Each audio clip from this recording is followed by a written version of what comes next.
Assalamualaikum warahmatullahi wabarakatuh, Ustaz. Waalaikumsalam warahmatullahi wabarakatuh. Alhamdulillah. Sehat walafiat Ustaz ya hari ini ya. Alhamdulillahirabbil alamin. Pangestune.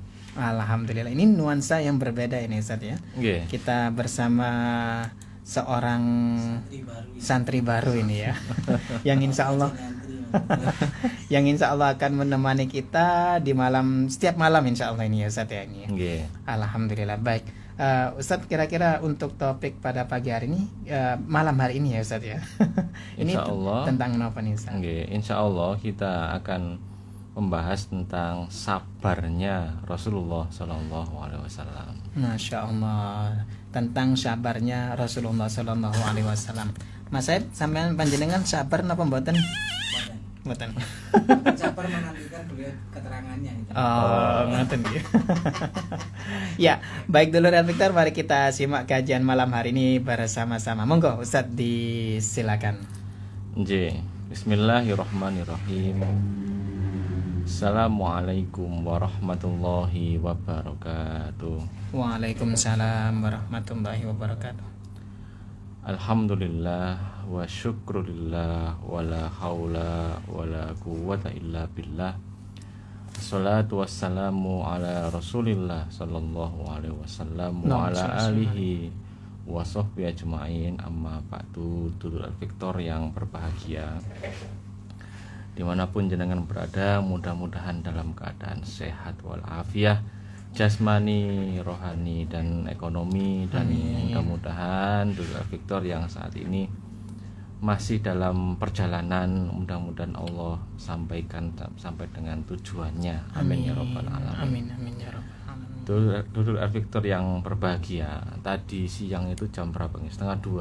Nggih. Saya itu menerjemahkan orang dari Madinah, Mas. Oh, Masya Allah, dari Madinah. Nggih, wong Arab asli nih, itu Arab ampel.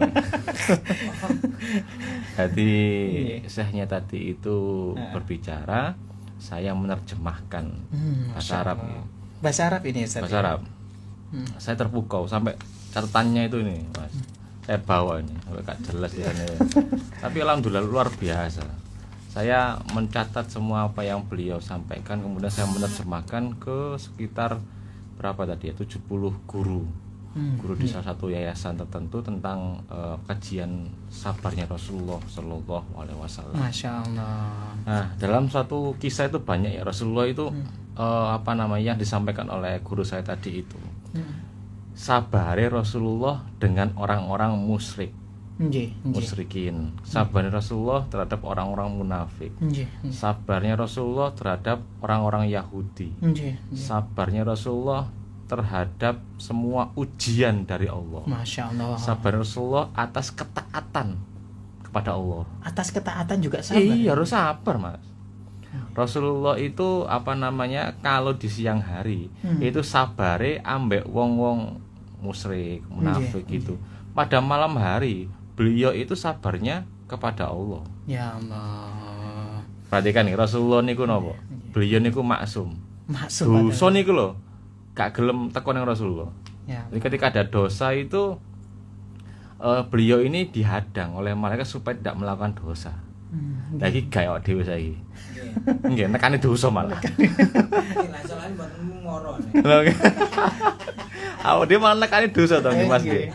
Iya Allah. Ini biasanya menjemput rezeki, ini menjemput dosa. Ini menjemput dosa menungso ngene iki, ya Allah.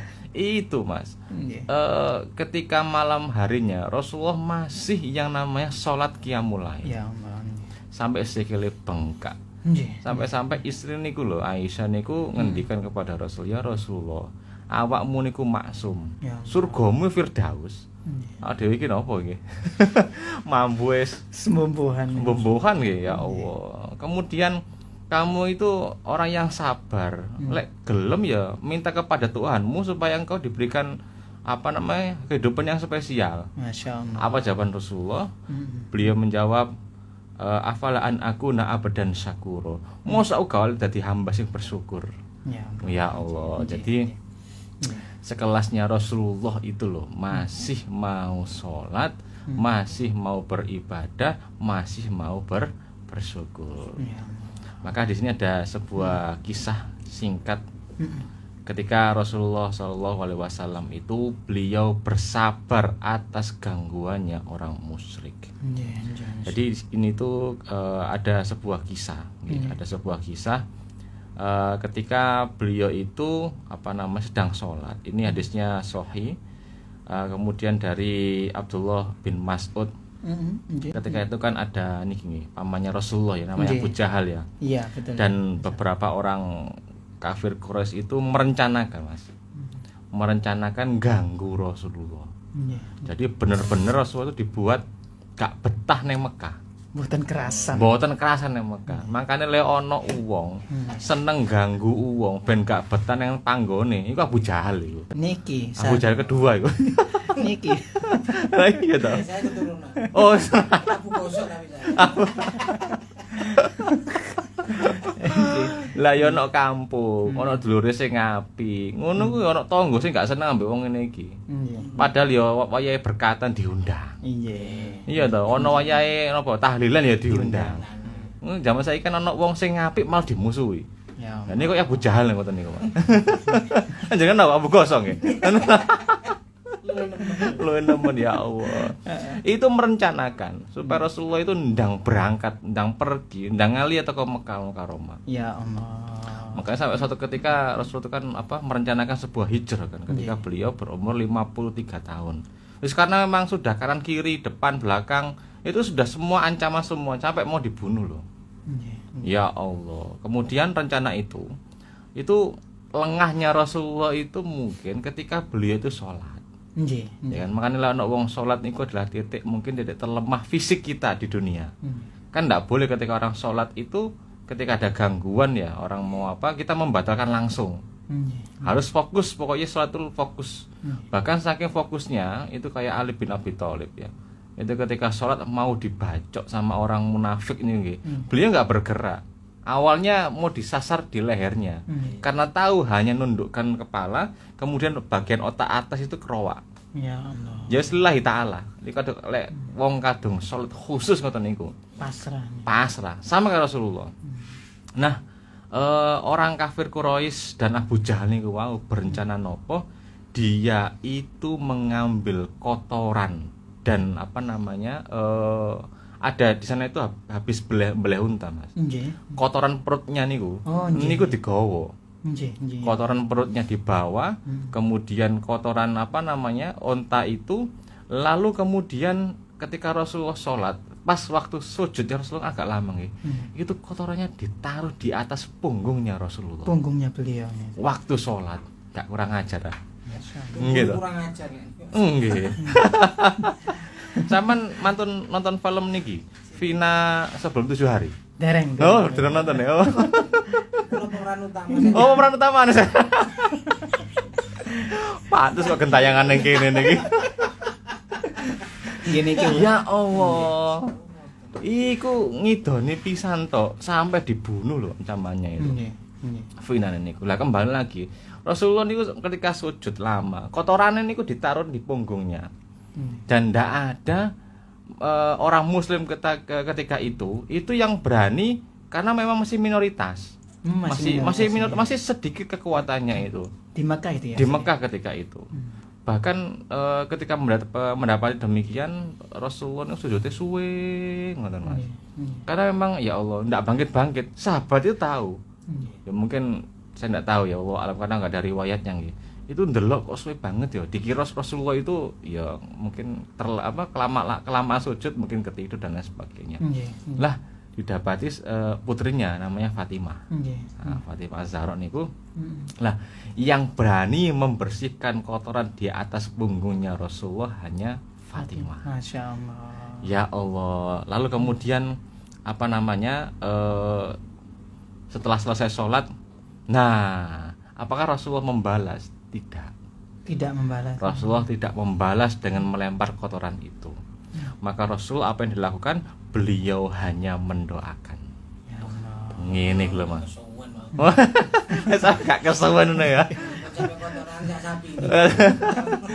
Niki keturunan Abu Jahal. Iki Abu Gosok kok. Abu Gosok. Senggol bacok iki.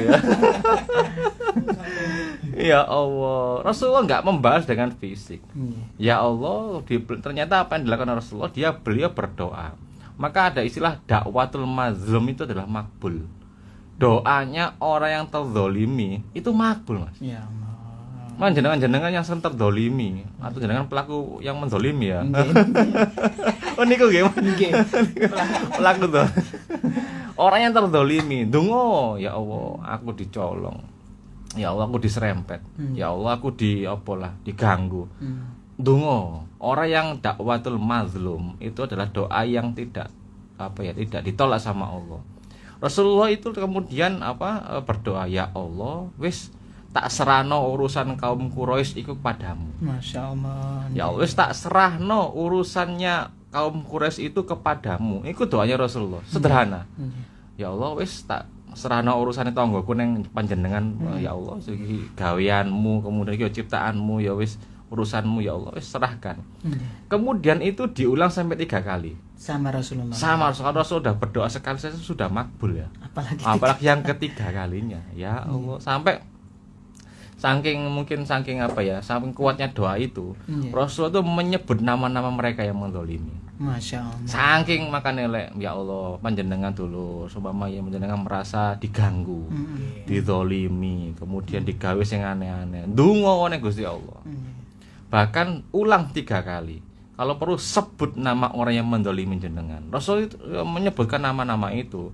Ya Allah, urusannya Abu Jahal bin Hisham, kemudian Utbah bin Rabi'ah, Syaibah, kemudian Umayyah bin Khalaf, wis urusanmu.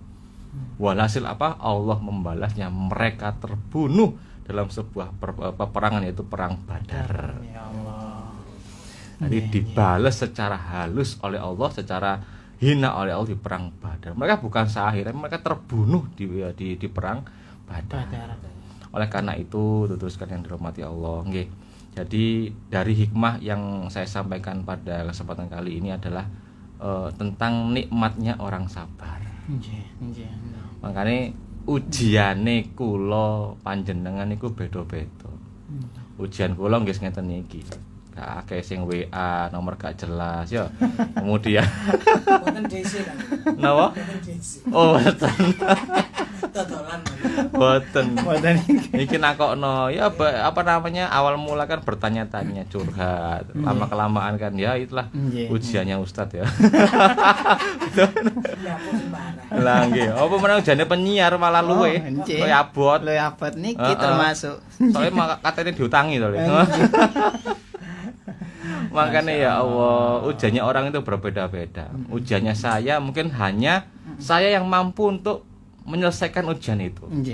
Ujiannya panjenengan mungkin hanya jenengan yang mampu untuk menyelesaikan ujian itu. La yakallifullahu nafsan illa wus'aha. Jadi Allah itu tidak membebankan kepada seseorang itu melebihi kapasitasnya. Kalau saya ujiannya itu misal di wilayah di wilayah pendidikan, menghadapi mahasiswa yang wangel-angel, gak tau mlebu, njaluk munggah. Nah ngono iku Mas. Niki termasuk nih Ustaz. Oh nggih ta, gak tau mlebu, ora lulus ngono ta. Nggih, ini. Boten kula langsung daftar langsung dhewe. Luwe nemen iki. Ya Allah. Ini hanya profesional, gak boleh ditiru nih. Ya Allah. Atau karena ordal. Nggih. Orang dalam. Oh. Orang pusat. Oh, iki duwe pamane nang kampus sih paling. Nggih. Gini kok kapan hari kemarin gitu datangnya mahasiswa. Gak tahu mlebu Mas. Kan kalau di UIN itu kan ada presentasi. Iya, presentasinya. 23 kali kehadiran. Iki hadirnya ping 11. Di sana ngopi. Alasannya lo, tapi tak cek nih kanca-kancane ngopi. Lho ya apa sih Kak? Gak tau mlebu, gak tau nugas ngopi malah. Ya Allah, ngono wingi teko ning omah pengine lulus ya. Mau tak centang ya aku wedi dosa. Ya wis saya nasihati wis Mas, apa namanya? Sampean lakoni ae. Jadi contoh tahun depan misal ngulang kembali nggih ya sudah, lakoni ae. Kemudian ya alasannya ngopi, kemudian apa namanya diajak konco-konco dan lain sebagainya. Maka di penghujung ini ketika orang dia itu sabar, maka dia sudah ketika dia nanti nggak ada di akhir sana, pahalanya orang sabar adalah salamun alaikum bima sabartum fa ni'ma uqbadar. Artinya adalah Orang yang sabar di dunia, maka nanti akan disambut oleh malaikat di surga. Nggih. Maka dia akan mendapatkan pahala, kemudian dia akan mendapatkan surga, dan dia bisa berlama-lama di surga karena kesabarannya. Masya Allah. Nggih. Ngoten ya, Yip. Panjenengan harus sabar. Terus pundi nggih daftar langsung titik nggih. Ini kan ngomong tak kula bisa apa. Masya Allah, nggih baik.